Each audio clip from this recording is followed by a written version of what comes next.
Hello and welcome to our webinar, Redefining the Student Journey with Verifiable Credentials, hosted by identity experts and Condatis.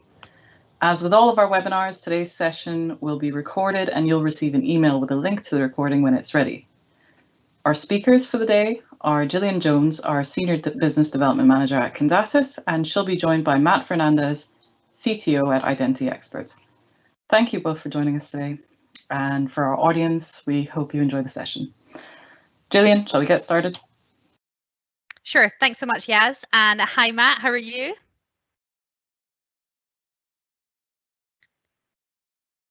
Oh, I think you might be on mute. Good start. There we go. Start. I'm not bad. How are you doing? Yeah, I'm good, thank you. I'm good. Really looking forward to our session today and obviously talking about higher education and some new technologies that we're hoping to bring to market. What I thought would be a good way to start is maybe just do some slightly more formal introductions as to who we are, why we're here and what we're going to be talking about, and then we can get cracking. Sure thing. Okay, over to you. Okay, so hello everybody. I am Matt Fernandez. I'm CTO with Identity Experts. Identity Experts are a Microsoft Gold partner specializing in identity and access management and identity security. So kind of using identity as the underpinning foundation for every kind of security model for how things are accessed, how things are done, and how things are pushed and pulled around. Perfect. And my name's Gillian Jones. As Yaz says, I'm a Senior Business Development Manager at Condatis. We are also a Microsoft Gold partner. We work very closely with both Microsoft and Identity Experts, and we are specialists in external identity access management. So we look at kind of the business to consumer, the university to student relationship before they become kind of part of the internal workings. So it's a bit of a match made in heaven between ourselves and Identity Experts. We work, as I say, very closely together to make sure that we can kind of service the full identity journey for our clients and ensure that there are no gotchas while we're on that path. Today, we're going to be talking a lot about education and higher education, looking at where we are today, what the challenges are. We know that the world has changed, not just in higher education, for all of us. And, you know, we'll be interested to see with face-to-face education coming back next week, for example, and other changes, how all of this kind of filters through to students and to the student experience. One of the things that we're really keen on is looking at ways that we can improve efficiencies. And I know, Matt, you're going to talk a lot about that around onboarding of students, around management of students, and especially like student records and how we can improve that process. What it can look like with legacy systems or existing infrastructure. Certainly, if you take nothing else away from today, it has to be that we are not asking you to rip everything up and start again. This is all about building and establishing upon what you already have and where we can try and facilitate some improvements. But then also looking at a new technology called Verified Credentials, which we are doing in partnership with Microsoft, and we're also looking at other technologies too, and really looking at ways that we can provide digital transcripting, portable identity for students, and looking at things such as mitigation against forgery or challenges that are really associated with paper-based documentation. Have I missed anything, Matt, or do we think that's roughly what we're going to be covering today? I think that's about it, and we've got, what, 40 minutes to do it, so... Oh, we better get cracking then. We better get cracking. So as we were mentioning there, like the issue of identity within education is it's not simple. So you have the whole student life cycle from before they even become a student, for example. How do you kind of what's the easiest way for A-level results in Scotland, Scottish results to be transferred between schools, universities? You've got application processes. You're then trying to engage with a student pre-application before they actually accept a place. Then they moved into kind of an internal identity process whereby they are an enrolled student and you have all of their identity there. But then they leave and they go back out into the big bad world. They become alumni, but they also go on to into the world of employment. So I think it would be unfair to suggest that this is an easy process, and there are lots of ways that this is handled today. And we're not saying that we have all of the answers, but we're certainly going to present a few options that might make this more simple and really put the data management and ownership back in the hands of the student, which is obviously a bit of a departure. It kind of talks to working with some of the legacy systems, and I know Matt, obviously you have a lot of experience with this within Identity Experts and how you can kind of build upon what is already incumbent. But we're also looking at ways that, as I say, this will be able to reduce administrative burdens and time-consuming processes, which, as we know, are both frustrating but also can really become a time sink, which can be kind of problematic. Matt, maybe you can talk to some of your experience around the current student journey and what you've seen from some of your clients, and then we can kind of dive into that in a little bit more detail, if that makes sense. Sure thing, yes. So the slide we've got at the moment is kind of the overview of what we see a lot now in regards to the actual transcripts. So someone will join, their records will get pushed into a student record system. They may then also get pushed into a computer system with Active Directory or something like that. Sometimes those things are done automatically at the same time. Sometimes it's manual processes with spreadsheets. And then as a student progresses through the course, it's to a degree quite a manual process. The systems will do it, but when a course is completed, someone will go in, tick a box, and that'll be great. They've now got that against their record, and then when they graduate, we get a printed transcript to say, here's all the tick boxes that have been listed. Now, go keep that safe somewhere. Don't lose it. Don't spill coffee on it, because you're gonna need it. Typically what we find, or a lot of the work that we're doing, is actually getting the systems where there is information and data pulled together and linking it all up. So we know that students come in, they are going to need to access computers. So they're going to need an account, they're going to need an email address, they're going to need all of this stuff, but they're also going to need things like timetabling information. So what we can do is pull all of this information together to say, okay, this student's onboarding, this system has a list of their classes, this has a list of their teachers, this has a list of the access that they would need if it's like chemistry supplies or something like that. Now that we've got all of that information in one place, what actions can we then do from that? So a lot of people will have quite a lot of, I don't want to say legacy, existing infrastructure that they use, where if the data is sound and accurate, it's perfectly valuable to be a really strong foundation for actually building on and progressing down this journey. One of the things that is quite key is, you'll probably hear us mention this quite a lot, is data. And the accuracy of that data is absolutely critical. And so if within the student record systems, that's been copied manually around different places, every moment there's a chance for a human to do something, there's a chance of an error being introduced to the system and then that having knock-on effects down the line. So with this automation, if we could pull things together and reduce the chance that there's going to be human error, especially with things like this, where a simple spelling mistake down the line could verify that they are who they are, not because what's on their passport is different to what's on their digital credential. It's really important that the data sanitization is done. It's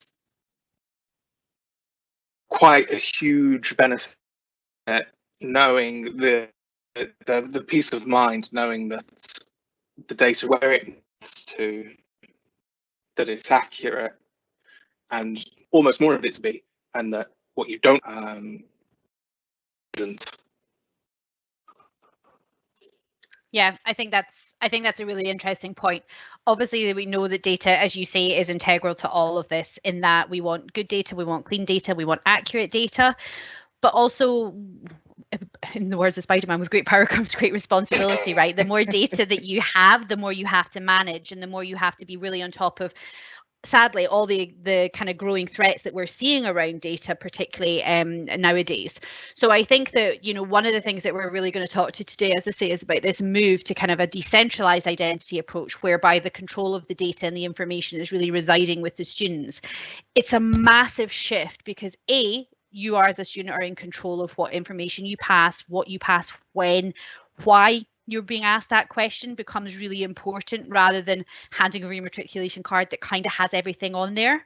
That all kind of filters through. But again, it takes away a lot of that burden and responsibility on the university or university systems that are in place to have data held in multiple different points, or have like that information, and then obviously all the associated costs and overhead and governance that comes with that. So there's a lot of really good stuff that we're gonna talk to today, and I guess that kind of segues quite nicely into what our next slide is about, which, as I say, is all about, we really want higher education to be seen as a leader in innovation in this particular area, purely because I think the use cases are so accessible. They're implementable. I don't know if that's a word, but we'll use it. I think it's something we can do. But it just feels like it's a really good shift, and it really ties into the mindset that we're seeing with students today of really taking ownership of kind of their identity, having things like mobile wallets on their phones, all of that good stuff, and it kind of really plays into that. So what we're talking about now is Azure Active Directory verified credentials. So this is an extension of the Microsoft stack. Now, obviously, we're starting to talk technology. Matt, if I start talking too technology focused, you have to pull me back, because as we know, you know this not as well. You know this well. I don't know it as well. And again, what we're really looking to do is just change the way that students carry their data, carry their information, and carry their transcripts. And this is not just about the student life cycle. This is about taking it beyond the university kind of campus and into the real world, with it be kind of into employment, or using it as a system of record going forward. At the other side of things, it streamlines the onboarding process. We can get information more quickly, more accurately. And again, it is around about the question that you asked. So it's about asking kind of direct questions and getting the direct answers, which is all provided through within the credentials. And again, I think it's one of those things that this is pretty cutting edge.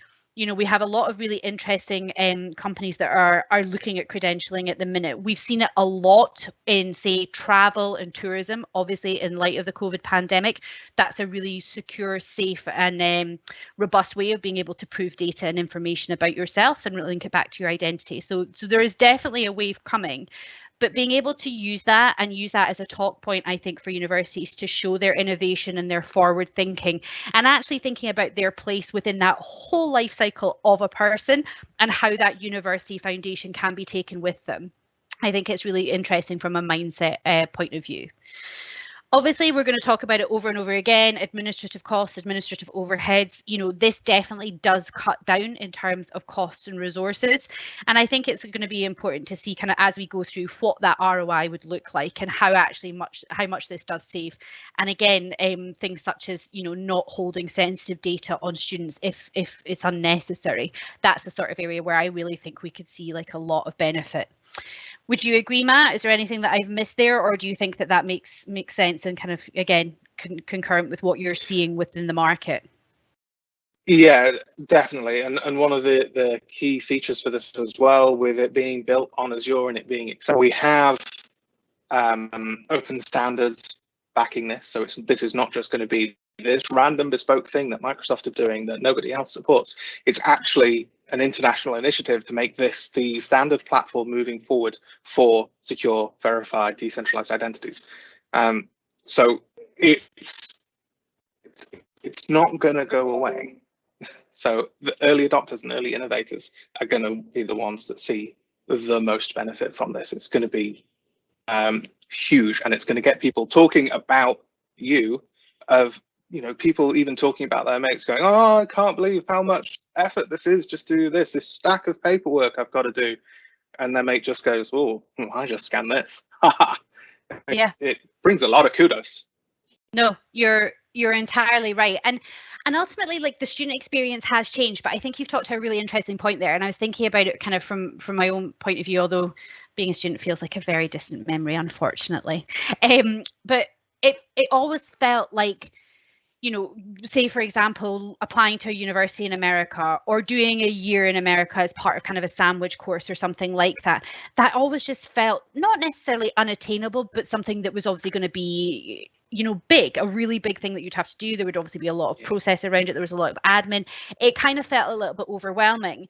Whereas I think that you're right, particularly in the wake of the pandemic and kind of so much more online learning, being able to kind of enroll pretty much anywhere if you're doing an online course. How can you, in a really safe, secure, non-fraudulent way, prove that you have, say, the school grades that you need to kind of enroll in a course? Or how can you prove your identity? Like, just even thinking about it from the point of view of seeing kind of different passports, or for example, in this kind of global way, how do you know that that's an authentic passport? How are you going to verify that without actually seeing the physical document?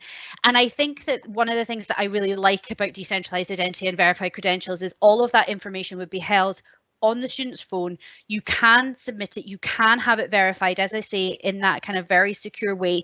And it just takes out a whole load of risk, but also makes that process so much easier for the students so that they can access, the global community.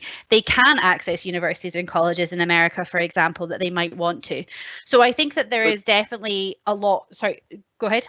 Yeah, I was going to say it reduces risk and increases usability, not just for the students, but for the people who are actually processing the data as well. Your example of the international travel, does a university in Boston know what a valid transcript from Glendale University in Wales looks like? They probably don't. I mean, it might be standard, but there's no guarantee. So someone could just show them a piece of paper and say, yeah, look at me, I'm qualified. And they'd be like, well, we don't have a way of verifying that, so I guess we have to take it on face value. It looks official enough, but who knows? And this just wipes all of that out. 100%. And if we think about like the international departments of universities, obviously a lot of those teams would spend so much time on the road, going out, visiting people, kind of telling people about the campus, about what that looks like, about how this all could work for them. And that's, hopefully we are going to see travel open up in the near distant future so that we can get off our lovely island. But it's a really good point that how do we facilitate that in a safe, secure way? How can we make sure that people are able to pass on information, to know that a transcript is a legitimate transcript? As you say, there's however many institutions globally, and not everyone can know every single proof point, every single piece of paper or documentation that's associated with those institutions. So I think that that's really important.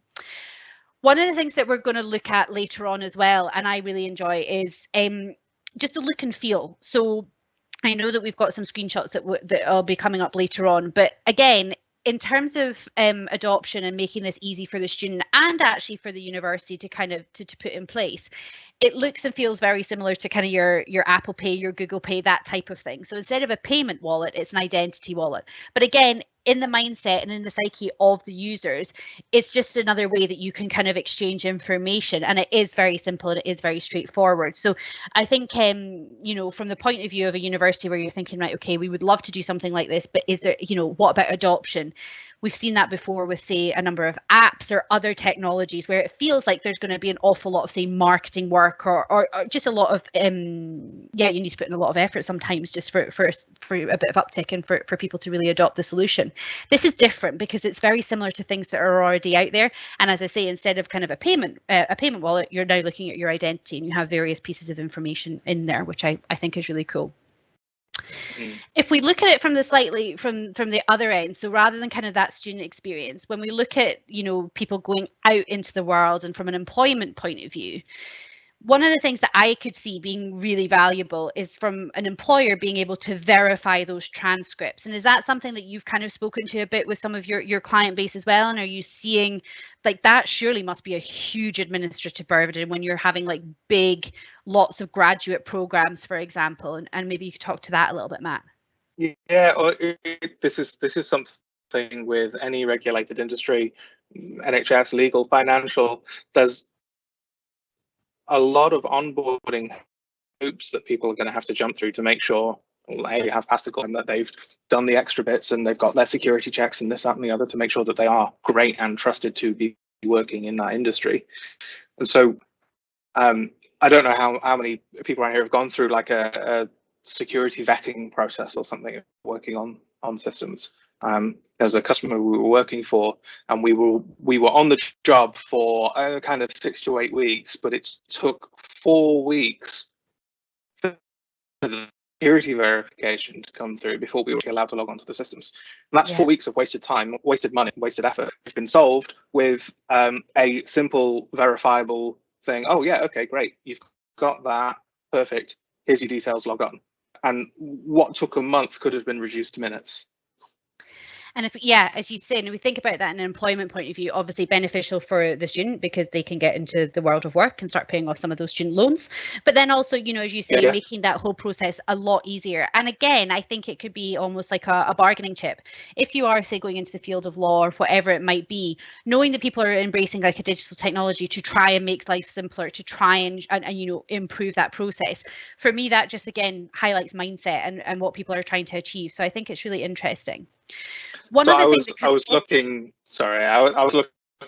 a long time ago when I was looking at universities at an industrial chemistry course. And I thought, oh, that's brilliant because I get to learn all this chemistry and then I actually get to do a year in an industry applying that chemistry, actually tangible things. I actually get to, you know, do the things and mix the things and blow the things up and fun stuff. Instead of just reading it all in books and writing it all down and doing exams. With the partners with the university that are onboarding these students and saying, yes, we will take them for a year. Obviously, they know that those students are at a certain standard in order to come into that working environment. They need to make sure that they're going to be safe and that they're not going to mix two chemicals and blow up a building. Or you know, will be attached to it forever because it turns out they had an implant. That's brought back memories.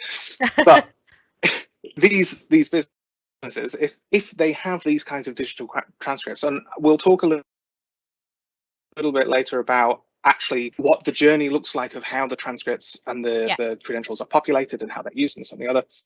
But if during that process these potential employers are able to look at these students and say, okay, well, they're doing really well. This person has not done so well on this thing as in this module, so let's offer some more help and some more benefits here.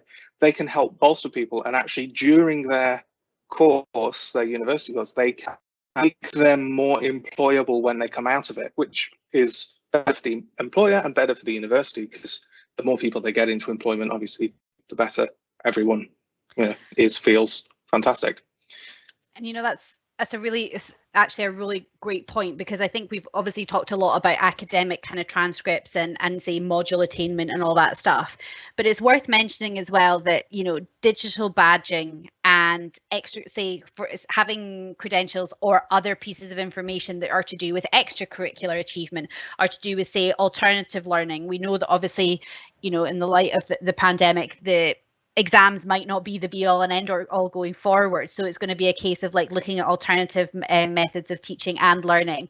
How are those going to be assessed? And actually having a toolkit that will facilitate that as well. So it's not just necessarily about providing kind of a traditional model in a digital way. This can also be molded because it's technology. You can basically credential and say digitally badge whatever you would like and have that as a record of attainment that can therefore be, as you say, passed on to employers or different universities or postgraduate qualifications, whatever it might be.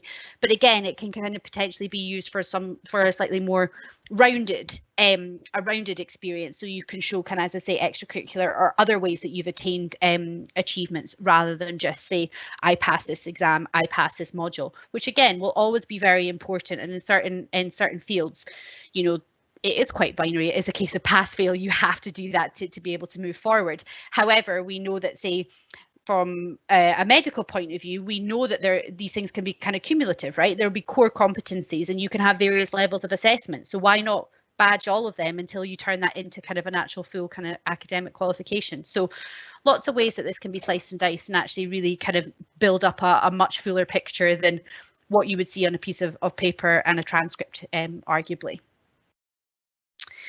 Okie dokie. So as I say, oh, sorry, I jumped. Oh, my computer's gone bonkers. Sorry about that. So what we're doing, the future. I was about to say, I was like, we've got loads more talk points than just that. Let's not get too excited there. So like we're saying, what we're talking about here is really kind of putting the control within the hands of the student, giving them portable identity that they can take around with them in their digital wallet and use that for a variety of reasons. So I think what we're going to do now, if you are open to it, Matt, is we're going to talk a little bit about the benefits and also kind of talk a bit about our own perception of benefits, because all of this, we have them on the screen. There's lots of benefits that can be listed, but just thinking about it from our kind of own personal point of view, like, is there anything that really steps up in your mind as to actually this is a really good solve and this is something that I'm really pro out of that list? What do you think?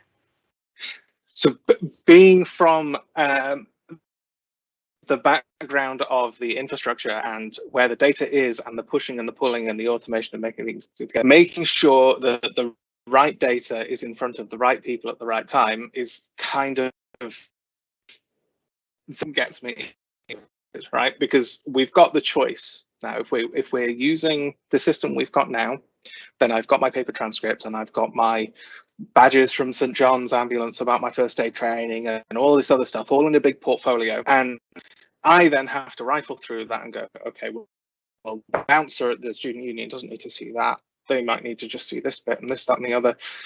And on the other side, we've got the potential to have to train every single person that might have to interact with that data what the correct data is that they should be seeing, and not to take the whole thing, because nobody wants to have to store identifiable data that they don't have to because of all the other controls and security and restrictions that then have to be put in place to protect that. So choice, we've got training everybody from the bouncer to a steelworks foreman to a surgeon somewhere, anyone who might come into contact with some of this data or the verification, versus someone walking into reception and the receptionist saying, oh, what are you here for? And you saying, I'm here for this. And they say, all right, scan this. Great, you're good to go. I mean, that's amazing, right? And the receptionist doesn't necessarily need to see anything. They just say, scan the thing, and the person will look at their phone and go, oh, they want to see my name, my date of birth, and my certifications from university. Yeah, I'll let them do that. And that's it. Everyone gets on with their day. So that's kind of the key point for me, that it saves so much time, so much energy. It has such an impact even on the environment, about paper that we're not printing, and electricity we're not burning by running all of these computers all this time to do all this other stuff. Yeah. And that it just has so many knock-on effects. No, I think that's a really kind of as you say, the probably less obvious benefits, like as you say, the kind of environmental things like that. That's really interesting.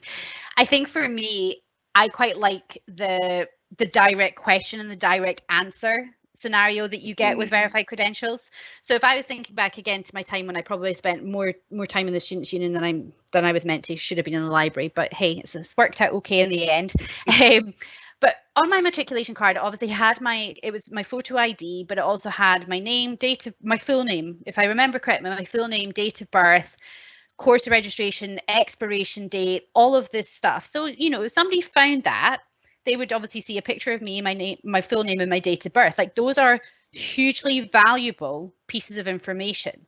Now, if I'm flashing that at a bouncer of a Students' Union so I can go in to have some drinks with my friends, none of that information is actually really that relevant. Certainly my course of study, something like that, is completely irrelevant, arguably. What the question needs to be is, are you of age to go in and purchase a drink here? So this is literally a green tick situation of having that information on my phone, not even necessarily sharing my date of birth, but sharing the fact that I am eligible to purchase alcohol on this premises. So it completely changes the question and the answer that's given. So again, name, date of birth, both valuable pieces of information that need to be protected and fall under that kind of whole remit of PII and all that good stuff, versus, are you allowed to buy a gin and tonic here? Like, those are vastly different, and you don't need to do anything with that information. That's, that is are you eligible to buy alcohol? So I think that there's a huge sea change there, and it's and it doesn't change the fundamental goal of what you're trying to achieve. It just changes the question and the response that's given. So somebody at the Students' Union can obviously verify if you are of age to enter and therefore purchase alcohol. Cool. In Scotland, I went to university at 17, so I could go to the union, but obviously I wasn't able to drink. So, there's things like that. So that would also be established. but I don't have to carry around a piece of, a card that actually has a lot of really valuable data about me that, had I had one too many gin and tonics, I don't want to lose, because A, another administrative burden of reissuing that, and B, like, who knows who's got that now, and can they use that information to kind of impersonate me? You just don't know. So I think that putting all this information into the verified credentials, and again, talking to the benefits of the inability to is basically fraud proof. You know, if you do lose your phone or something like that, you can revoke your credentials, so they disappear and can be reissued. There's just so many good things that actually become practically so valuable when these sort of things are actually kind of out and about in the world and in the ecosystem. Yeah. So it's on the data security thing you mentioned. Okay, if I've had one too many at the student union and I lose my card, and you now have to go through this huge process to get it reissued and verified. Police numbers, all that good if you lose your phone, it might cost you personally a little bit more and teach you more of a life lesson. But whoever picks that up, not only do they have to have, you know, a PIN code or a biometric, but then they have to have possibly a different PIN code to get into the authentication apps, which people are using for passwords and multi-factor already, and then rely on someone requesting these credentials for them to then be able to view the data and approve it. Like the barrier to entry for someone trying to get the data out of the phone and the app and the secure enclaves, way above just picking up a card and going, oh, look, it's Gillian. Look at that. Yeah. Oh, she used that photo, did she? I know. I probably looked very fresh-faced and now I wish I still had it. But no, it is so interesting. And you kind of, it's funny when you have obviously these new technologies and then you kind of look back in retrospect and you just think, oh, okay, yeah, that would have actually been really, like, it's game changing, right? So the more that we can do to try and get this out there and you know, really kind of show those benefits and get it in the hands of the students, I think is just so important. So yeah. Okay, so we've done a lot of pontificating about what we think and about generally benefits and all that good stuff. But I think what would be great is to kind of now deeper dive into some of the technology a wee bit. So I'm going to pass it over to you a bit more, Matt, if that's all right. And kind of we'll talk through what the new journey looks like. How would that work within existing infrastructure? We can have a look at some screenshots. And then I think what we can also do is we'll walk through an example for, I think the use case that we've got is through the NHS. So this is a deployed solution that is already out there. We are not talking about some sort of you know, way down the line flying car type technology. This is out there, and this is something that, you know, is already being used within a number of different areas. So we can talk to that a little bit later. But let's start with kind of what we've obviously looked at the traditional student journey and what that looks like. But what would this new student journey look like from your point of view? Okay. So we've moved from the old world, which is you do all the things and then right at the end you get your paper copy that you've got to keep safe. And what we're moving to now is a much more iterative approach. So when a student is onboarded, their accounts are created and they are enabled for a verified credential. They have a digital transcript already created, which is then maintained and updated by the virtual learning environments, whichever that may be it Moodle, Blackboard, or you know, a random bespoke third-party thing that is issuing, I don't know, ticks to say yes, I joined the chess club, things like that. Doesn't matter. At any point during this, it could be the second day they've joined the uni. It could be the day before graduation because they forgot about it. The student can then enroll for this verifiable credential, run through the process, and then actually get access to that transcript. So of course, on day one, day two, it's going to be blank. But as they complete modules, as they complete courses, as they do, you know, extracurricular activities that might have some influence or have a certification against this, that then all gets issued to the transcript and updated kind of live-ish, so they can, you know, look at it and go, oh look, I've got this updated thing, I've got this updated thing, and they can see the qualifications now stacking up that build their I guess their portfolio of why someone should. And so when, okay, fine, that is the end of the time in which the university would add things to the transcript unless they come back and do some more. But it's not actually the end of the journey for that, because the graduate will have this forever moving forward. So what they use to help onboard them into workplaces or other education establishments, and it will be their verifiable proof to say, this is the stuff I've done, this is how well I did, this is why I am allowed or should be allowed to do these things I'm asking to do. And as you said, Gillian, it doesn't necessarily mean you're exposing the data.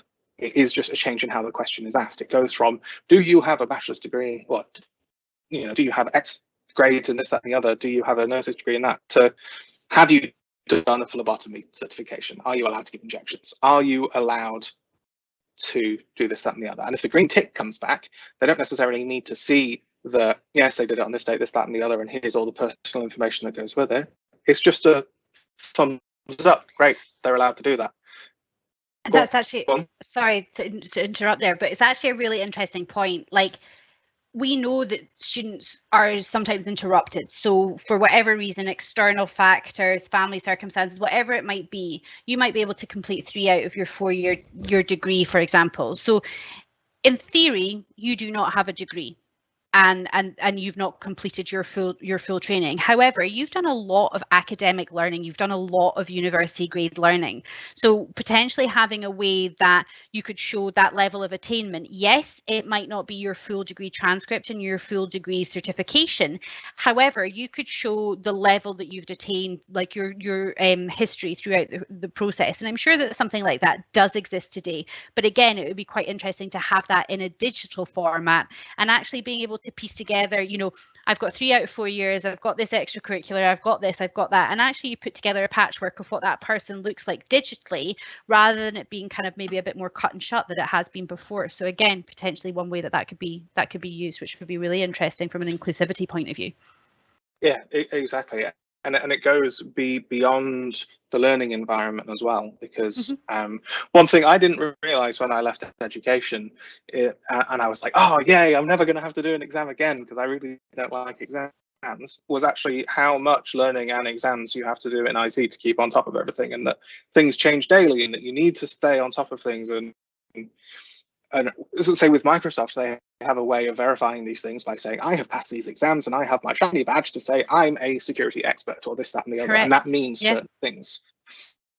Yeah. It's very possible that this can be used because it's an open standard and it's an international thing, that instead of you getting your shiny little badge, it gets added to your digital transcript. And so this person who has originated at a university, who has done all of this university stuff and is credited with, okay, we left this establishment and did all this amazing stuff, the university can then shout to say, look how many of our students are going on to do all these amazing great things as part of their careers using the platform that we set them up with. How cool are we? 100%. And again, because it's based on technology, because it's based on information, there's a rubber stamp there, as it were. You will be able to mine that data and find out exactly kind of what's going on with that student as they go forward. So there's a lot of really great benefits, like you say. Once students are no longer kind of enrolled in the university but are out in the big bad world, there's a lot of kind of cool stuff that can come on the back of that. So let's I was going to say let's get into the how. I was about to say, I was like, let's go for that. So we're going to keep it very high level, because a lot of this stuff involves a lot of diagrams with arrows going everywhere, and we'll see a simpler one of those later on when we talk about these. But fundamentally, we've got 3 stages here. We've got the issue, the verify, and the presentation. And the issuer is the education establishment that is setting up the key vault and the encryption things, and actually issuing the transcripts and allowing people to sign up for this stuff. Ooh, hello. I know.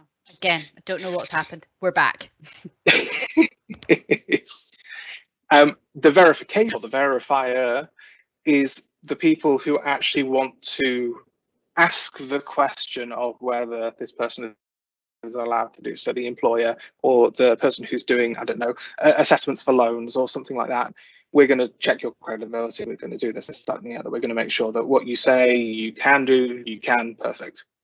And the presentation, or is literally the person who has the phone in front of them, who gets the pop-up to say, oh, Condatis would like to see these credentials to verify this thing.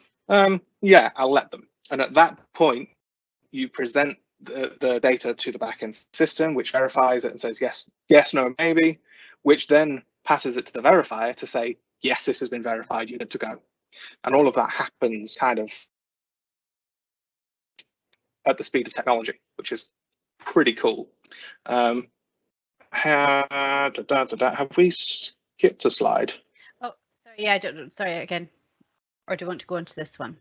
Oh, yes. There we go. Do this one first. Yeah. Yeah. So this shows us what it kind of looks like.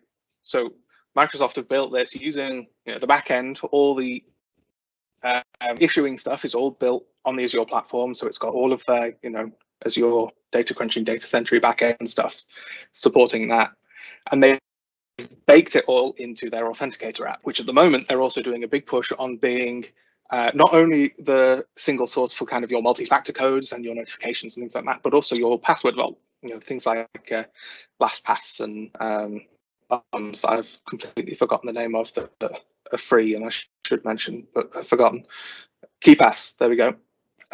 Where you'll store all your passwords, you've got your master password, and that's fantastic.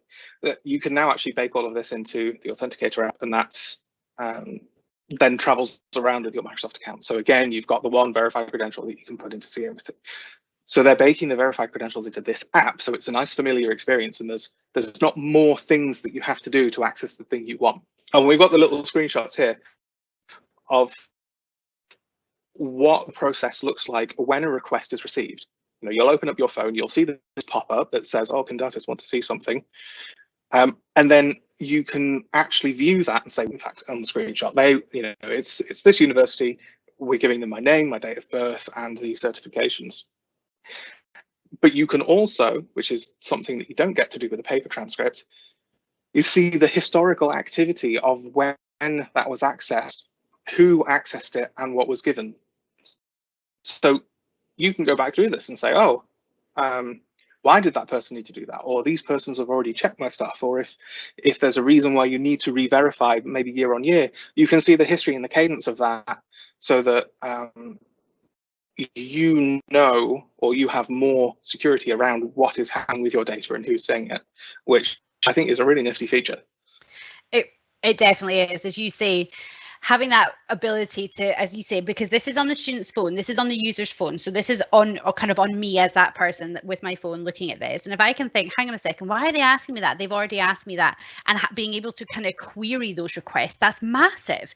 It also can show you kind of where you've been sharing information, what you've been sharing, and all that stuff is just so interesting to see what your identity, what you use your identity for, and the sort of places where you're kind of exposing certain details about yourself. It's really, I think it's a very interesting thing, and I think it's great that it's in there. Particularly like when you're like, hang on a second, have I not already been asked this? And you can go and double check. I'm going through a bit of a non-sequitur. I'm going through a mortgage application at the minute, and I can tell you this right now, I definitely told the same people the same thing about 43 times. I would like that verified to be like, no, we've already discussed this. So yeah, these are the sort of things that actually, in the real world would make a massive difference from a user's point of view. So it's really important. And we mentioned as well the debauched days and about having a few too many, and because it's built on the Microsoft Cloud platform and it's got all of that technology behind it, there's a lot of the self-service aspects in there as well. So if you lose your phone, you don't have to go to somewhere else or to a university or and gather all of this stuff again. You can actually do a self-service request to recover the stuff to set up on your new phone. So actually very quickly you can get yourself set back up again, so that you're not without data that you need in a critical fashion too quickly. And you mentioned as well the revocation, so you can say to people, hey, even if you find my phone, and even if you manage to clone my thumbprint and this, that, and the other, doesn't matter, because as soon as you open the app, it's killed. Exactly. No, exactly. So we were just mentioning kind of obviously like that real world mortgage situation here, but in another one, let's maybe talk through this slide, which is the medical student journey. And I know that you and I have talked about this at length. We are both really passionate about this, particularly in the wake of the pandemic, and obviously at the beginning when there was such really pressures cool. on vaccinations and being able to vaccinate. You know, one of the frustrations is my mum was a GP for however many years, and she wanted to be a vaccinator, and she was told she had to produce however many pieces of paper, and she was like, oh, I don't know where any of them are. So, you know, she's retired, so she doesn't necessarily have them to hand. But I think that this is a really great user journey. Again, something that is deployable now. It's live now. The NHS are using this. So maybe we can talk to this, and we'll try and not get too overexcited. So the end result, as you were saying, is I've got all of this paperwork to do. I've got to present all of this stuff. I have no idea where any of it is. So either I'll give up because I can't be bothered, or the red tape to jump through it takes such a long time that it's already done with and over by the time you actually manage to get yourself verified. And then they're like, okay, we don't need you, maybe next time. It's like, oh, right, okay, great, thanks. And the other side to this, we've got all of the retirees and the people who are still perfectly able to do the stuff. We've also got thousands of students that, you know, maybe the third year, fourth year medical students that you know, keen for the practice. They're about to go out and do the things. They have learned enough and they have the skills to be able to give injections. That's where this comes in, because they set up a training program where students could come and say, I think might have been anyone actually. Well, we'll go with students. They can say, I want to sign up to be a vaccinator, and they go, great, come along to this course with you know, all of your paperwork to say who you are and what you can do and this, that, and the other, and we'll train you to do vaccines, and then we'll give you another piece of paper, and then you find a centre or a university or a hospital or something who'll let you do it. Let them, you know, do the red tape, and then, you know, maybe in a month you'll be able to give some vaccinations. And we're like, nah. So using the verified credentials, what we've done is so the university would say, hey, students, who wants to do this vaccination? And the students would all put their hands up, go, yeah, me. And they would all sign up. And the university would then issue the digital credential and the digital transcript for them. The student journey is that they wander from the university to the training centre. They then, oh, hang on. Students say, hey guys, I've turned up, I want to do this training, and the training centre says, well, how do we know that you're allowed? How do we know that you're not just going to use patients as a dartboard and just, you know, have a laugh at a few drinks? Student looks at their phone and says, I've got a digital credential. So the training program can then send a query to the university to say, hey, we've got this person stood in front of us. Are they on the course? Are they supposed to be here?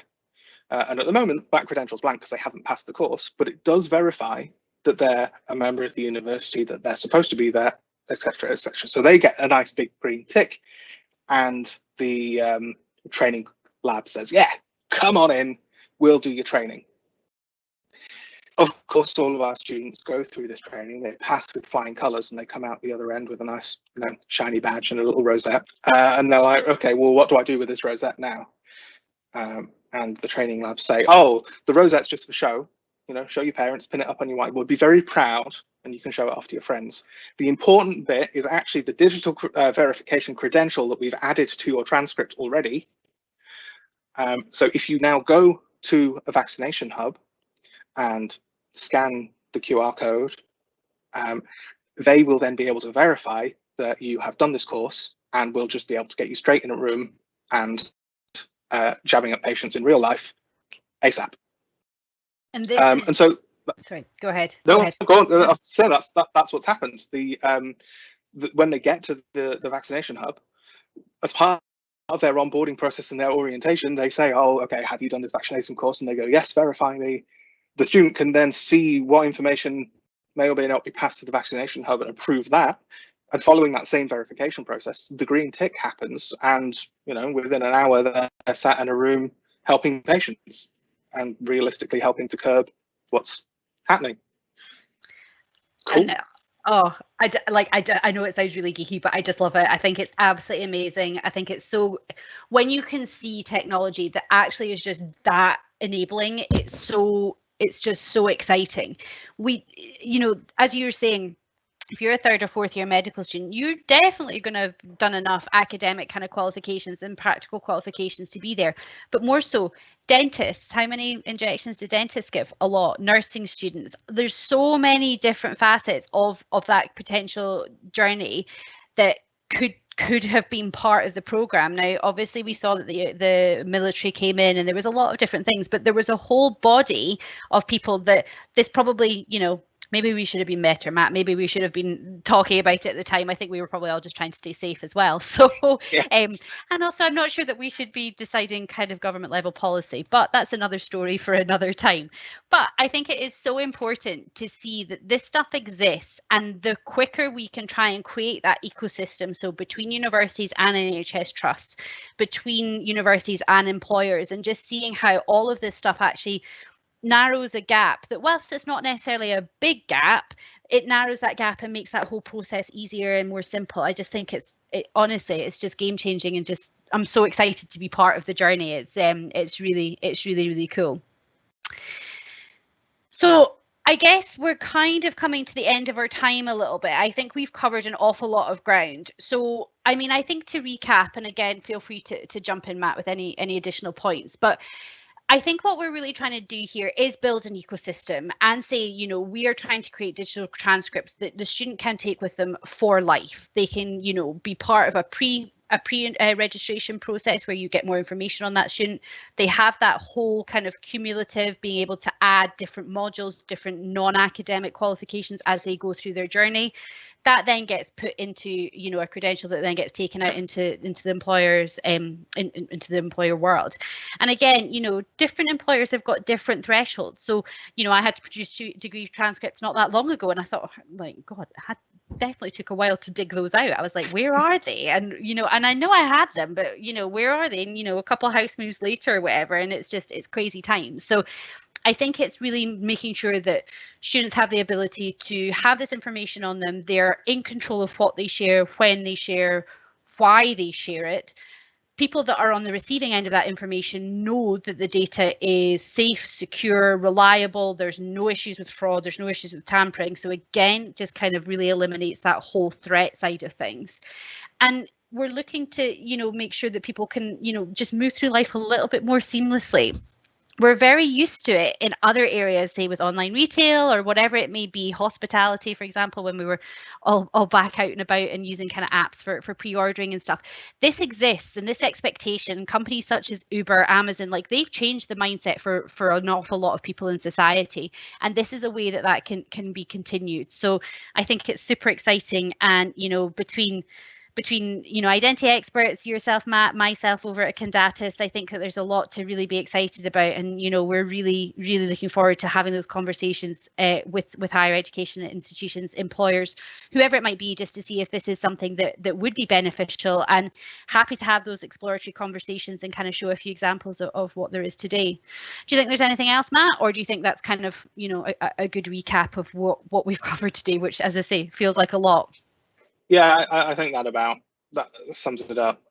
And I think people might get an idea of certainly our passion based on actually how we're talking about and how much of a big deal that we think this will be. Not just from let's everybody make some money or save some money, but from a actually paradigm shift in how people treat their data, are aware of their data, and actually have a sense of their own digital identity. I mean, people are quite aware, a lot of people are quite aware of their own kind of physical space identity, but don't have that much of a view into how things move when you're talking about technology and the cyber identity, or whatever buzzword we want to coin for it. And so this is something I think that will really kind of create the envelope around that and actually help people to understand as well. No, I totally agree. I think that people are becoming more aware, but like half the time I feel like I work in identity, and there's only been so many things recently that I've realized, that's actually an identity question rather than anything else. And it's funny how things kind of are now starting to percolate a lot more, and people, really do have that ownership. Yeah. like we said, you know, I don't want people to kind of come off this call and feel like we're asking them to reinvent the wheel. This is not, this is extending current systems, this is adding to, but also this is proven technology. So yes, it is early stages, and yes, we are a part of kind of building an ecosystem, but you'll see that, you know, at Condatis, we have developed and deployed solutions for the NHS. We're also working with some fairly big nuclear power stations. So, you know, talking about data that has to be secure, has to be safe. I don't know if I can think of any more impactful examples of that. So this is certainly. I'm very glad that these people are doing the verification from a health and safety standpoint to make sure that people are actually qualified to push the buttons they push. Precisely. Yeah, precisely. That could be awkward. 100%. So, you know, these are obviously two very established organizations, but it shows you, like, you know, this is out there in the wild. It's there now. It's good to go. And obviously what we can do is we can work with each individual kind of institution or what the specific use case is. And it doesn't have to be everything from day one. It can start small and grow. And that's always the way that we would like to, you know, kind of work with our partners going forward. I'm going to turn it over to any questions. I don't think we have any from the Q&A, but we will open it up and let me see if there is anything that's coming through. Oh, okay, perfect. We do. Oh, it's got the word schema in there. That's for you then, Matt. So is the schema format of digital transcript standardized and compatible widely? There are several standards, there are several standards such as an open badge, etc. Are the credentials compatible with them? So the Microsoft-based transcripts are using the, oh god, which one is it? The W3C standard with Wide Web Consortium open standard. So providing it's part of that, then yes, it will be compatible. And there's SDKs all over the place to be able to shove stuff left and right and up and down. So as often, the answer is probably. Yeah.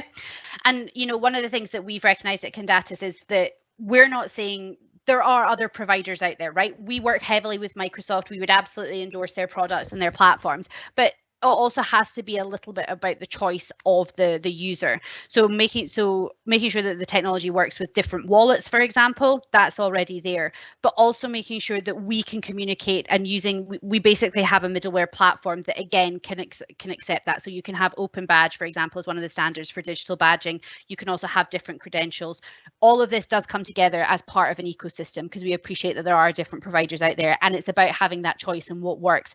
It won't be the same for every student. It won't be the same for every organization, but making it work within all of that stuff and all the different endpoints and the providers that are out there, that's one of the kind of key strengths, I would say, of Condatis, to ensure that we've got interoperability, but also making sure that we can kind of leverage our OIDC bridge that really kind of facilitates a lot of those different platforms. So yes, is the answer to your question. We are credentials can be compatible and they can be workable within different schemes. So that's exciting.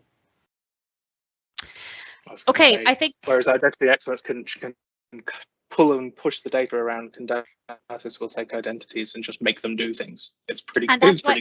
And that's why it works, right? Because we have our swim lanes and we know where we're good and we know where we're maybe not quite so good, and that's why we partner with you. You know those internal systems better than we ever would. So it's making sure that we can kind of come up with that full solution. And I hope that people can see that, you know, the spirit within which we work. It's all very open. It's all very collaborative. So no, lots of positives between the relationship. And yeah, I just want to say kind of thank you so much, Matt, for participating today. I think, as I say, we've covered lots of ground. We've stuck to time.